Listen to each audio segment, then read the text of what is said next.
Et c'est la reprise comme n'importe quelle bonne rentrée avec vous, Emmanuel Galasso, bonjour. Bonjour Maxime, bonjour à tous. Parlons foot comme tous les vendredis après le journal de 7h30. Et hier soir, il y avait un match mythique. Le Paris Saint-Germain contre l'Olympique de Marseille. Les deux équipes s'affrontaient à l'occasion du Trophée des Champions. Victoire du PSG donc au tir au but. Mais plus que la performance, c'est le lieu du match qui fait polémique parce qu'on jouait au Koweït. Oui, alors, pour celles et ceux qui se réveillent ce matin en lisant le Qatar bat les États-Unis au Koweït, je vous rassure, c'est pas le deuxième round de la guerre du Golfe.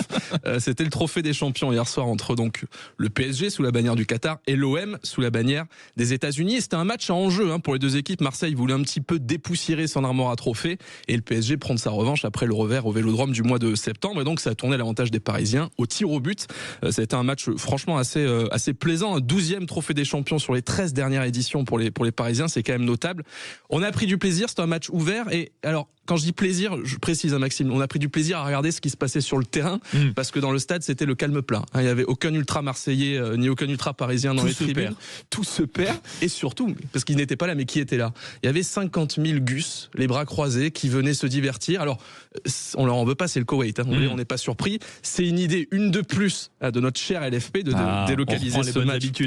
Moi, mes amis, j'y tiens. Il y a une fidélité. Je reviens les voir de temps en temps. Je vois ça. Voilà, des nouvelles de la LFP en 2026. Donc, l'idée de délocaliser ce match au Koweït, parce que les caisses sont vides, donc on va chercher l'argent où il est, et là c'est pas compliqué, 6 heures de vol, on va agresser la patte de l'émir Al-Sabah, donc malus écologique pour avoir pris l'avion, et petite courbette de plus faite à une pétromonarchie. On a enfin trouvé, Maxime, une polémique qui met d'accord les écolos, les patriotes français.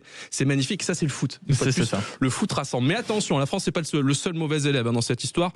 Faut être juste, il y a l'Italie et l'Espagne qui délocalisent depuis plusieurs années leur match de coupe en Arabie Saoudite. Donc le diagnostic il est posé, j'ai la feuille. Docteur Emmanuel Galasso pose la feuille ce matin. Et ça fait peur là. Cancer généralisé pour le football. Et je vais même vous faire une prédiction, parce que je suis pas que docteur, je fais aussi quelques prédictions. Je suis Madame Irma. Un jour, SpaceX proposera de délocaliser les matchs sur la Lune.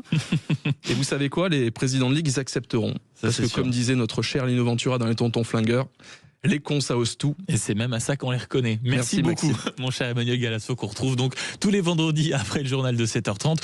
Pour Parlons Foot, dans un instant à 7h40, Sud Radio vous explique, alors que la France s'apprête à dire non, vous l'entendez depuis ce matin, au traité de libre-échange du Mercosur, une question simple se pose.